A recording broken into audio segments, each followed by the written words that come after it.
राजा आदेश दे और एक व्यक्ति विशेष वही आदेश दे तो अप्लीकेबल नहीं हो सकता। एक समय एक रानी ने गुरु धारण कर रखा था। उसको ज्ञान बहुत अच्छी तरह समझ में आ गया बेटी को। वो अपने पति से प्रतिदिन प्रार्थना करती थी कि नाम ले लो, ये राजपाट सदा नहीं रहेगा, सदा राजा नहीं रहोगे तुम।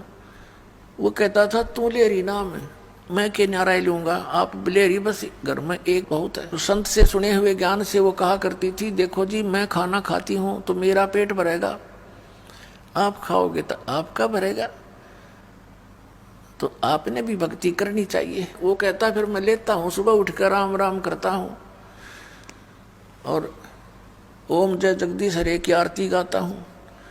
तो उसने बताया जी ऐसे काम नहीं बनेगा। संत जी ने गुरु जी ने बताया कि गुरु बिन माला फेरते, गुरु बिन देते दान, गुरु बिन दोनों निष्फल है, चाहे पूछो वेद पुराण। राजा ने सोचा यार रोज कान खावे मेरे, इसके गुरुजी से ही डिस्कस करके आता हूं एक दिन और उससे पूछता हूं कि क्यों दुनिया को मूर्ख बना रहे हो तुम, इनको बहका रहे हो अपने पैसे ऐंठने के लिए। भगवान ने की तब बैठ कर बजले, घर पे भी तो भज सकते हैं, गुरु की आवश्यकता। इस उद्देश्य से उसने कहा अपनी पत्नी से ठीक है मैं एक दिन तेरे गुरुजी से मिलना चाहता हूँ। रानी की खुशी का ठिकाना नहीं रहा कि एक बार यूं चला गया तो इसके 16 दिन आ जाएंगे, सुदन आ जाएंगे। राजा ने कहा मैं परसों चलूंगा। रानी ने अपने गुरुदेव से बताया। अब गुरुदेव तो जान उनको परमात्मा की कृपा होती है, वो समझ गए कि राजा कोई को बदले का आवेगा ना, राजा की इतनी अच्छी किस्मत नहीं होती वो सत्संग में आ जाओ तो बकवादा में राजी रहा करे।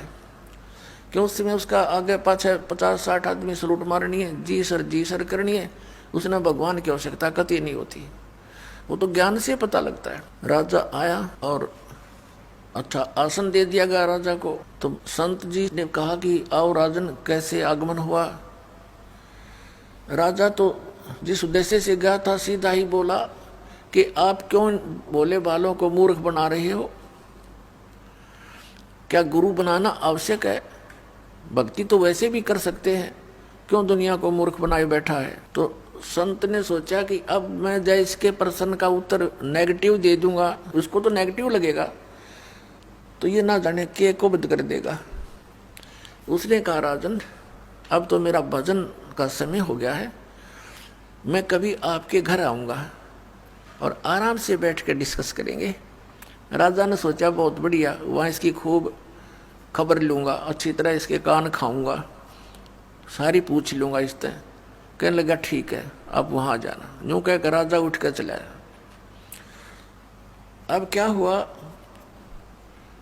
रानी को बता दिया अपनी शिष्या को बेटी मैं इस परसों आऊंगा, राजा से मिलूंगा। उसने जाके घर बता दिया कि कल गुरुजी आएंगे मेरे। अब राजा बाहर बैठा सिंहासन के ऊपर नो सज दे के अपनी पूरी टोर दिखाने खातिर आसपास सैनिक खड़े, बॉडीगार्ड अंगरक्षक नौकर। अब बाहर पहरेदारों से यानी नौकरों से बोल दिया गया कि एक संत आएंगे, रानी के जो संत हैं वो नौकर जानते थे क्योंकि रानी को साथ लेकर जाते थे रथ वगैरह में, कि उसको आने देना, रोकना नहीं। अब वो संत जी सीधे जा रहे थे, राजा बैठा सिंहासन पर ऊंचे आसन पर, सैनिक खड़े थे। उस संत ने कहा कि सैनिकों इस राजा को अरेस्ट कर लो, जेल में डाल दो।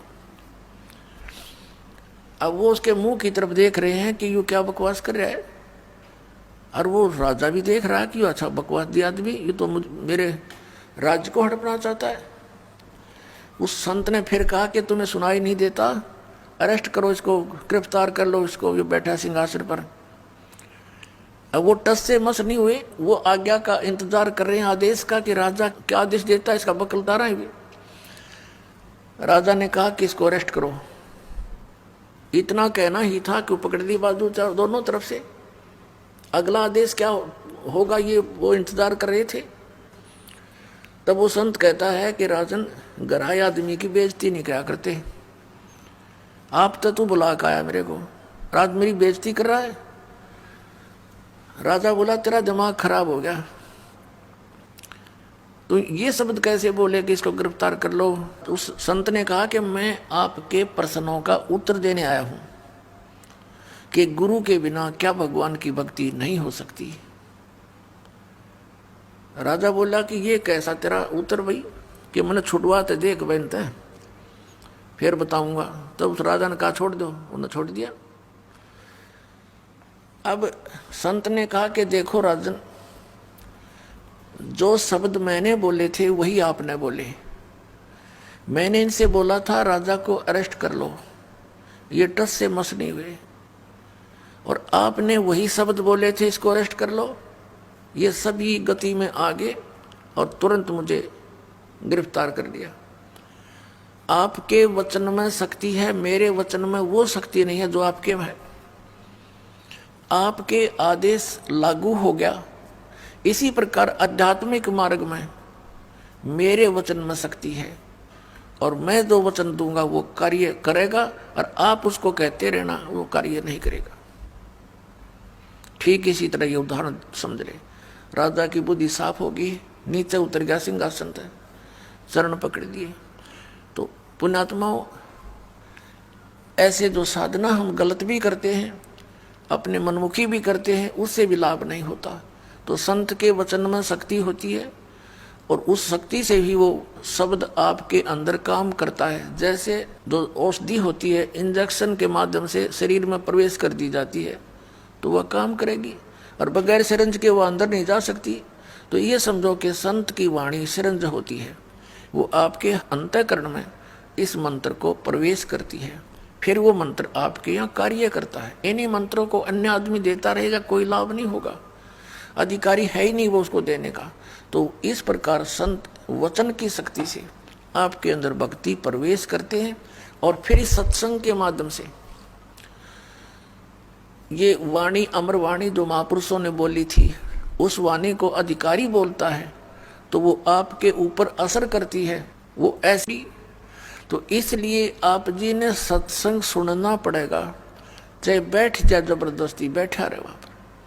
और फिर क्या होता है, ये परमात्मा की अमर वाणी है, और पूरे संत के द्वारा जब ये उच्चारण की जाती है उनका असर न्यारा होता है। एक आम आदमी तो रोज पढ़ रहे वाणियों ना, किससे असर नहीं।